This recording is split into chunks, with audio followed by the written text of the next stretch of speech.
This program was made possible by a grant from Perfect Commerce, the industry leader in enterprise supply management, and D&B, the leading provider of global business information and technology solutions. And working at Honda and understanding the value of importance of purchasing to a company like Honda, and talking to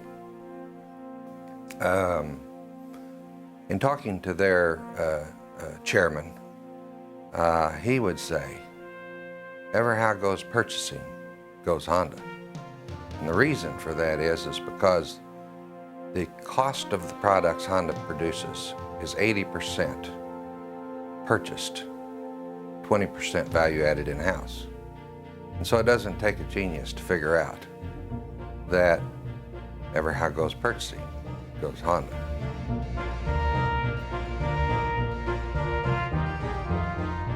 This program is about CPOs, Chief Procurement Officers. Last century, their job was about purchase orders. This century, it's about board-level strategy and execution.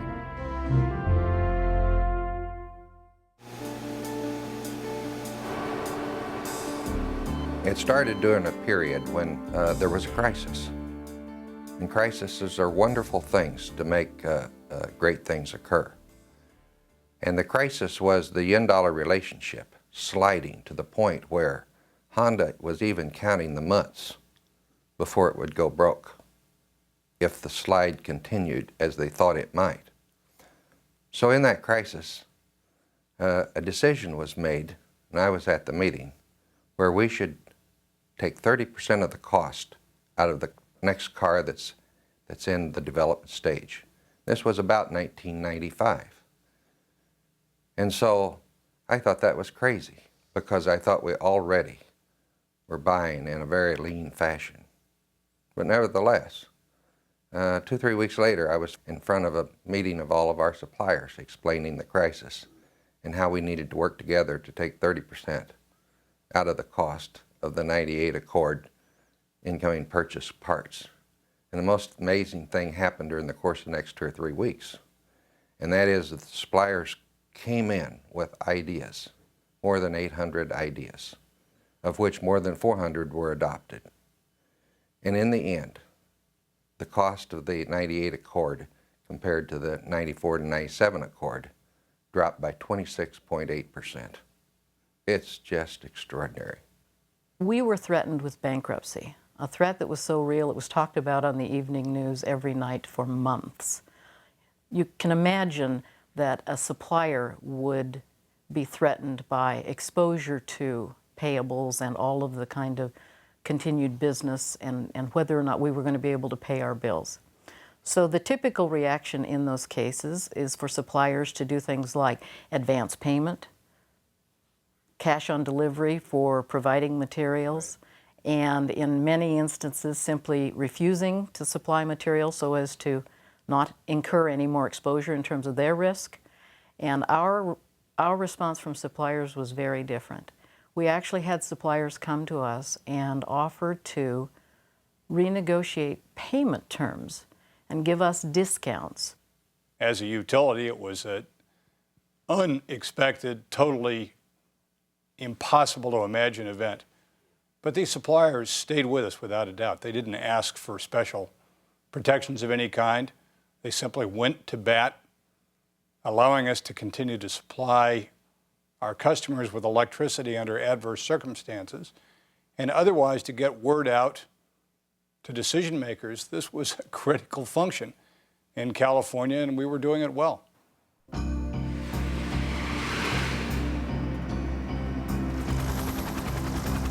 In today's world, more and more companies are becoming less and less vertically integrated. As a result, their dependence upon third-party sources of supply or services is growing, and critical functions are now outsourced to third parties. If we don't have the total cooperation of the expertise, the subject matter expertise within the company to assure the success of that supplier, we cannot assure the success of our company, because our customers in many cases only touch our company through our suppliers. Suppliers have the advantage of benchmarking many, many customers.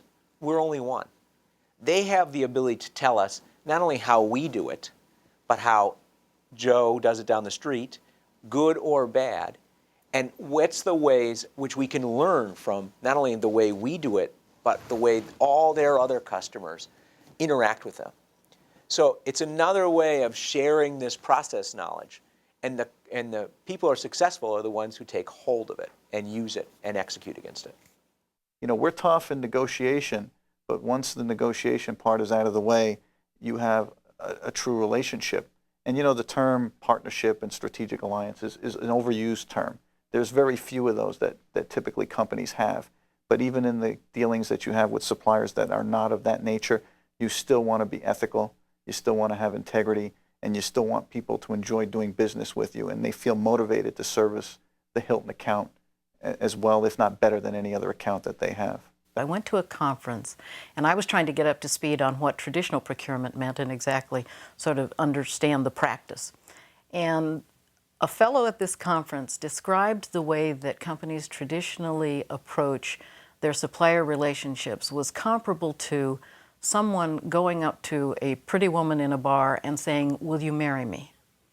Then we tended to either be completely controlling or completely trusting, and that wasn't the nature of trust, that trust had to be built.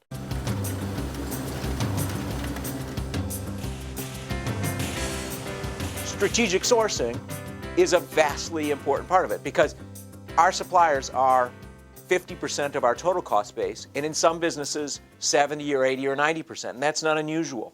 And so they represent the biggest part of not only the cost, but the capability to deliver those goods and services to our customers. So there's predictive monitoring and predictive capabilities out there that people aren't even looking at. Perfect example, and these are real life ones. Major aircraft provider couldn't deliver the aircraft because their ashtray company went out of business. True. Major bus company couldn't deliver the buses. Their bumper manufacturer went out of business, right? So it's really, as I said, it's about information. And when you look at what do you need to do, it's not just sourcing, because sourcing just says, who do I want to pick? It's also about supply management. What do I need to monitor about these guys so that I don't end up with a bunch of buses that I can't revenue because they don't have bumpers?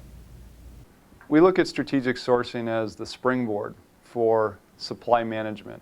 Supply management is a huge area. There's a lot of processes. There's front-end planning and forecasting. There's back-end supplier management and scorecarding. Strategic sourcing is where it all starts. It's where you select suppliers. It's where you enter into long-term relationships. You manage the performance of that supply base, and then on an ongoing basis, you're negotiating to drive value into your supply management and into your supply chain strategy. Do they understand what they're buying, who they're buying it from, who they're buying it for, how much they're spending across the corporation on a global basis, and have they realized that, rationalized that, and determined who are the best suppliers? Strategic sourcing. I think the fundamental question we're talking about is, what are we really trying to achieve through strategic sourcing? And if it were all about cost reduction, price transparency and low bidder approach will achieve that. What we are trying to achieve is a view that understands price and total value, if you will, in terms of the things that are important to us and to our customers.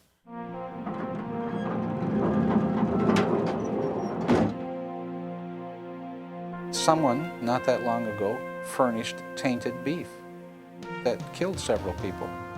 Well, isn't that a supply issue and a supply management issue? It's just that simple.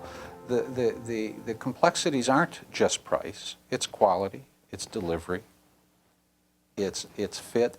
It's a supplier who looks ahead and brings to you ideas to make your process or your service better or your process simpler, to help you develop new product. to help you be cost competitive. So price is indeed an important factor, and it always will be an important factor, but it's not necessarily the key factor by any stretch of the imagination. In some cases, we're very upfront about saying, these are our goals in this area. Our goals are taking our total cost down, which may mean the price of the product, it may mean delivery performance, it may mean inventory, but whatever that equation is, it's about taking the total cost down. And as long as you're on the same road as we are, have the same goals about being the most productive in that area, we're okay. But it is going to be a very frank, direct, and sometimes unpleasant conversation. Now, in other cases, we have suppliers where cost has nothing to do with it. It is about what value they're providing to us that we can then uniquely transform into something for our customers. I think we've taken a very strategic view and a holistic view of sourcing. Now, that's not to say there aren't some components, rope, soap, and dope, nuts and bolts, that cost is everything.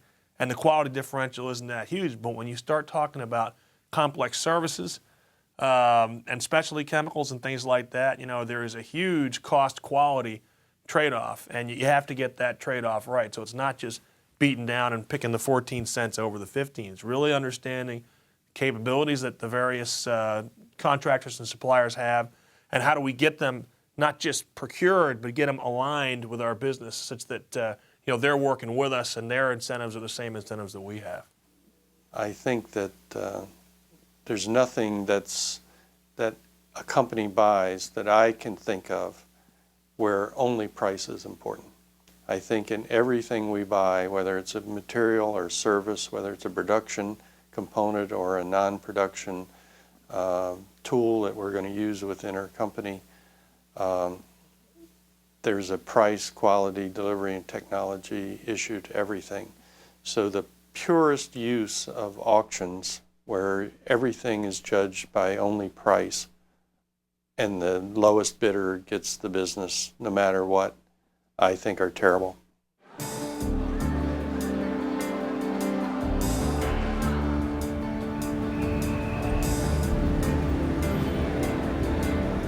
I think what you need is alignment. If purchasing would just operate in isolation, then the sense of belonging on the other side, if you're an operator, they would say, gee, Tony does, the people in purchasing don't even talk to us. But what we do is we try to bring the operators and our purchasing folks together from the outset, bring in the supplier, and go through an RFP. And then really where I think the relationship starts. I think it's really the ability and the synergies that you get from working with the other functions in a company, marketing, manufacturing, finance, quality, so forth, is really this analogous to how you work with suppliers. It's just a matter of listening and a matter of articulating your point of view and getting together a meeting of the minds. If you are doing things only for your department's point of view, you're probably doing things wrong. Mr. Jones' office? No, I'm sorry.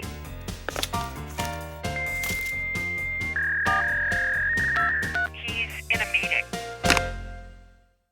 Companies have made huge investments in technology, and now they're trying to figure out how to get the return. And supply chain management in the future is just not about technology. I think some people are putting a lot of emphasis on that. It's more about business process. It's about change management. It's about communications. It's about coordination. It's about taking the total assets of a company, whether they be physical or intellectual, and merging them with the best they can find physical or intellectual assets in the marketplace to create even better products and solutions for the ultimate customer. We have a number of people that are in sort of strategic procurement jobs in the company, but I would say their job has evolved more into helping put together tools and standards such that we can have many people in the line accountable for their own procurement because they're closest to where the work is. And if you give an example of that, one of the things that we found doesn't work so well is if you empower a drilling crew or a drilling team to go out and drill me a well in a mile of water and do it safely and do it, in world record time. If that person doesn't feel like he has the accountability, but not the ability to really impact putting the teams together, putting the sourcing plan together, then we're not going to get a good solution. So the key is I want that person, whether he's a rig contractor, a rig foreman or a field foreman, to ultimately feel like he's the CPO of his operation. Now, I want him to be the CPO taking advantage of my company's scale. So I want him to understand what the standards are. So, this guy's not going to buy chemical X from Nalco. This guy's not going to buy the same chemical X from Betts, and they're going to be a $20, a ton. We don't want that. But I want that person to be accountable and feel like he is that CPO at his operation. But he has to use the corporation standards, and importantly, he has to have tools to do things better than he did in the past.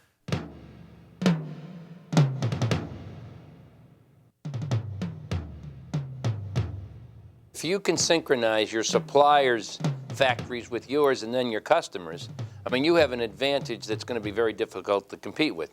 Dell is a good example of that in terms of the build-to-order process which they put in for personal computers. So my view, I ask Bill, certainly we want to be worried about price. We want to do all we can to advantage ourselves on price. But at the same time, we want to get a supply base that's responsive to us in terms of our being able to get a supply chain that makes our working capital more efficient, that gives us the flexibility and the adaptability to deal with quick changes in the environment. Take September 11th for an example. And when we do that well, we just have a competitive advantage.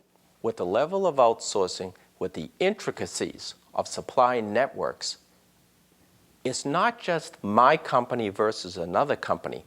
It's my company, my customers, my suppliers, and other partners versus their company, their customers, and their suppliers. And I need to do that in a better way. And that's what I mean by supply chain in competition with supply chain.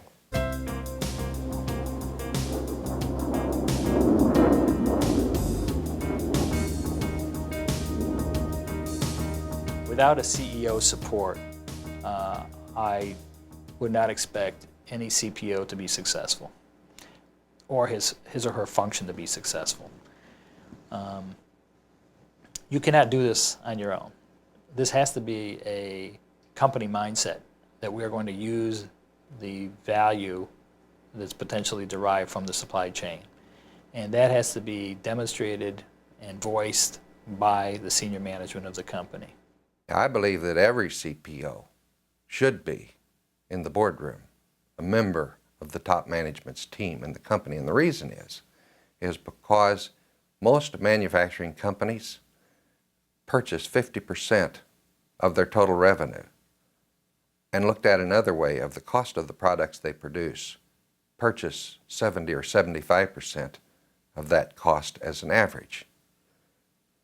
30 years ago, that was only 25%. Therefore, there's been a big shift in the importance of supply management, and a lot of folks, even in senior management, doesn't yet realize that.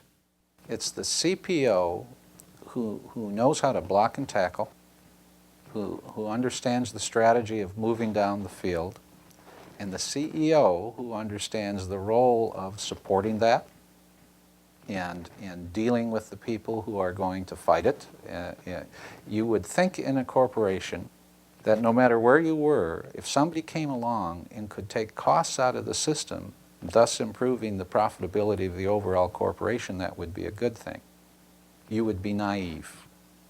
There are wars when one tries to centralize supply management, for example, and take control away from business unit managers. And the CEO is the only one who has both the carrot and the stick to make that change. The CPO doesn't. And so they are clearly a team. And where you see it working, it's because of that team. You have to almost do it by executive fiat to begin with. It becomes an operating mechanism that works harmoniously over time. And in this company now, I think Bill would be the first to tell that's not an issue. That's the way it works, and people have been the beneficiary of it, and we don't have any trouble making sure that it stays in place. So I don't want him to get fixated on one thing. I want him to have a broad mandate of what he's to do. I want him to set goals in each of one of those areas, which he does. And so, seriously, it's a crucial role now in the corporation. That's why it reports to me. We had a real bad experience with the well, so we might have been saving 10% on this contract, 5% on this contract. We got this chemical for 5% cheaper, and the well ended up taking 3 times as long as it should have to drill. So the well took $24 million versus $8 million. And then is the real disaster there the $16 million? No. The real disaster is those guys out in the field that really didn't ever want to change all of a sudden had a great story to tell everybody in the organization why this central purchasing was a fiasco, right? Because it made for great sound bites. Yeah, well, you know, they saved $1,000 on that chemical, and it cost the company $16 million on the well. And so my disaster was that type of thing. And again, it wasn't the $16 million. It was the huge emotional inertia that was created as a blockade for further change. And that, you know, that cost us time. And I think that is, by the way, that's the biggest danger, I think, to fledgling strategic purchasing and procurement initiatives. If they're done wrong, they become incredibly powerful fodder for the change-resistant people to spread their gospel. And their gospel is, look what this idiot from central purchasing did. Inside of many companies, of course, are pullings and tuggings in every direction by different leaderships pushing for their particular interest, what they believe is right in a company. And these often result with the chief purchasing officer coming out on the bottom of that pile, because so often he's not necessarily a part of that senior team, and his interests sometimes get set aside just a little bit. And there's, in many American companies in particular, a large, there's a large emphasis on decentralization.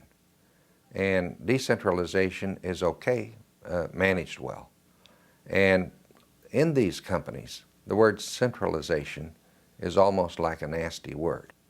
But I don't think a company has to be centralized, because it has its own set of problems as well. But companies need to be center-led to where they're able to leverage each of the commodities they buy to the fullest extent and leverage the relationships with their suppliers to 100%.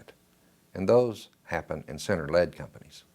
If I were a CEO and I was only going to centralize one function in my company, I would centralize procurement.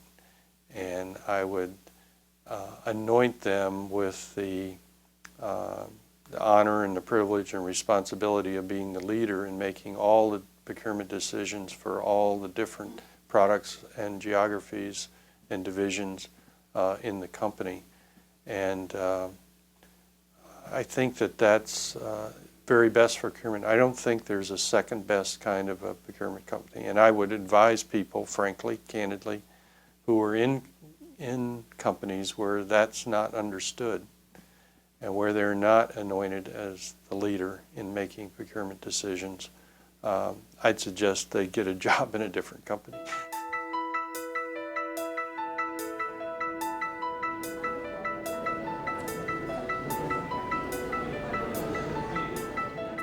The stakes are very high in strategic sourcing. It is, in my view, one of the most benign sources of new shareholder value that has traditionally been overlooked by a more typical view of a purchasing function. It was in a 10-minute presentation to our senior executive team that I made the case for a strategic sourcing program and the support that would be needed to introduce this level of change across the entire company. And I did it by staking out ground and saying, in 3 years, I believe we can deliver $200 million in cost savings. Strategic sourcing brought us extraordinary benefits. The bottom line benefit, $500 million, $500 million over 6 years, is striking. And it's way beyond what I think any of us really imagined at the beginning of this process. And that $500 million it's real. It's against a very disciplined process to evaluate the program and the true cost savings.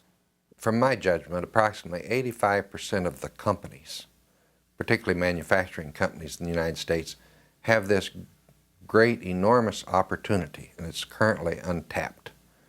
And this change that has occurred has not really taken effect. And so a chief purchasing officer, if he puts in the correct strategies, can easily save 3% per year net of all to all price increases on those products that he purchases. If he does this for 6 years in a row, and he can do this simple as falling off a log, he doubles the profitability of the company. And this therefore is the enormous opportunity that the chief purchasing officer has in a company if he steps up to the plate. When you go through this best practice and you say, is that important? Absolutely. Do you do that? No. Is this important? Absolutely. Do you do that? No. By the time they get to the end, it's self-evident. You don't need to tell anybody. You know, because they're there to do their job. They're there to enable their people. They're there because they have a goal. And most of these goals are pretty tough. When you're talking about, and it's not uncommon for us to see $200 to $300 million worth of savings a year as a target, these people are looking for help. You might be able to do it once based on low-hanging fruit. The second time gets harder, and the third time gets harder. And somehow people just don't say, wow, you gave me that money back last year. Thanks a lot. You don't have to do it next year.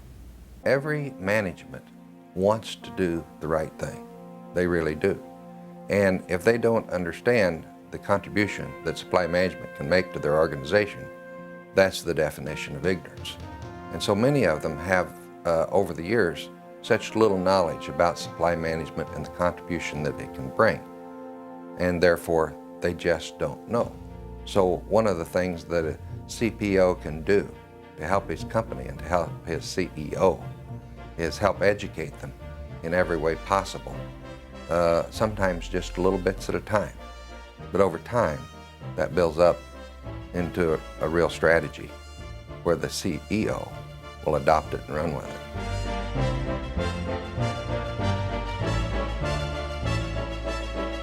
This program was made possible by a grant from Perfect Commerce, the industry leader in enterprise supply management, and D&B, the leading provider of global business information and technology solutions.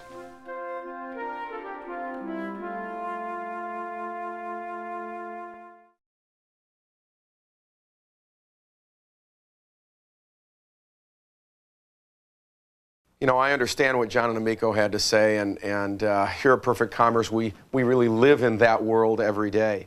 By developing software that addresses the kinds of crises that our customers are seeing and are likely to see, we actually begin attacking those crises at an earlier stage by creating really preventative medicine in the procurement realm.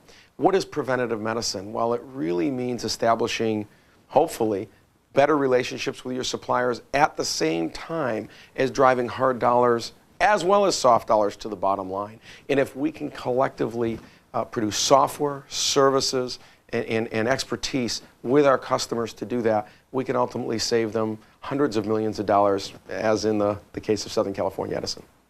What our system does is it provides a basis for building that trust. You can see that your decision in selecting a supplier or a group of suppliers is grounded based on facts, based on performance, and based on your ability to objectively evaluate the different offerings and capabilities that that supplier has. That's a much better way to formulate trust in a relationship than simply doing it off of personality or some other blind faith hope that because they've performed well in the past to others, they're going to perform well with you.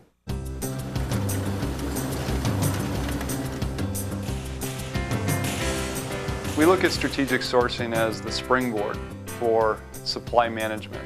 Supply management is a huge area. There's a lot of processes. There's front-end planning and forecasting. There's back-end supplier management and scorecarding. Strategic sourcing is where it all starts. It's where you select suppliers. It's where you enter into long-term relationships. You manage the performance of that supply base, and then on an ongoing basis, you're negotiating to drive value into your supply management and into your supply chain strategy.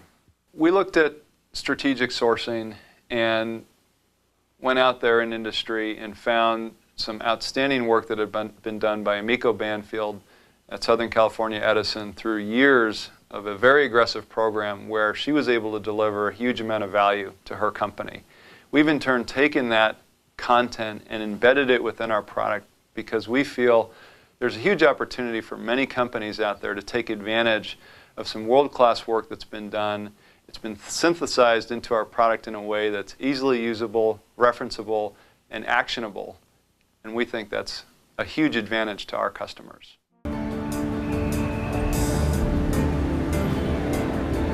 What we've seen at Perfect is that in order to truly achieve value, people within the organization need to understand what's important about each purchase. And this isn't an easy job to do. The CPO needs to gain an understanding of enterprise-wide objectives, but it's very difficult. You have issues with turf wars, there are geographically diverse divisions, there are conflicting needs among those divisions, and what we've done with our application is provide a system that allows people in these various divisions and across the organization to communicate, to exchange ideas about what's important to them in each purchase, and to collaborate. It's all about collaboration. Gene is right on when he talks about listening.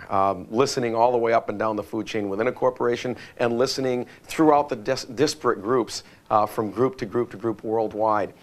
E-sourcing technology with the right collaboration technology built in is an absolute boon to collaboration in a way that we've never had before. Rather than faxing and emailing and this and that, people can sit on the same portal-like page and work together on a supply management problem for the good of the company, even if they're in different time zones worldwide, in different groups such as legal or procurement or whatever. They can work together like they've never worked before. My own personal favorite aspects of Perfect's technology are its ability to really work in the way that people are used to working already. We don't force new methods or new ways of doing business. We simply concentrate on making the way you do business already much easier, much quicker, and help you with your complex decisions. And I really enjoy that because from an engineer's perspective, making customers happy and more productive is really why I come to work every day. Why do we call it strategic sourcing? We call it strategic because it is strategic to a company's brand. In fact, it's strategic to their very fiber, their very being. It's everything about them. One company might stand for the finest quality products, which means that manufacturing and QA not only have to meet that, but procurement has to meet that and buy from the finest quality manufacturers. Someone else might stand for the lowest quality but lowest price. Someone else might stand for the best color coordination with something else in the home. It's unknown, but it doesn't matter. It's all about protecting a company's brand and the brand equity that they've built over years, and that's what's strategic about sourcing. The Perfect Supply Manager system has business process woven throughout it. And we have taken Emiko's process that she did in her book and made that available as a process template so that you're not starting from a blank sheet of paper. You can start from the proven process that Emiko Banfield used, led her company through to tremendous success, and leverage from there.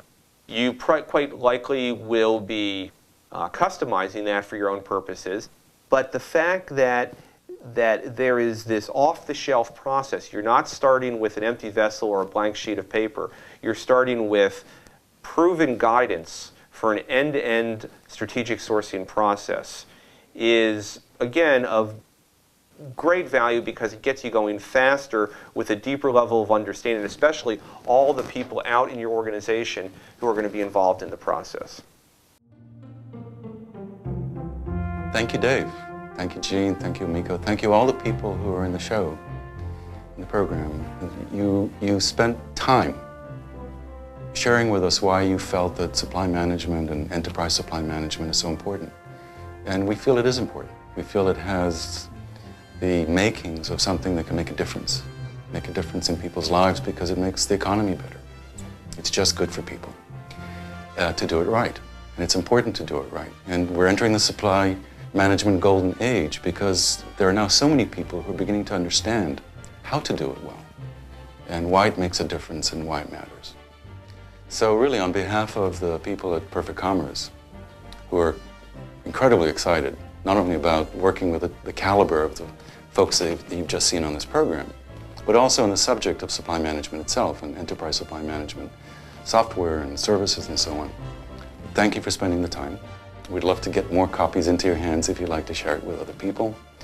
And if you'd like to visit with us or have us visit with you, please just let us know and we'll be there. Thank you very much.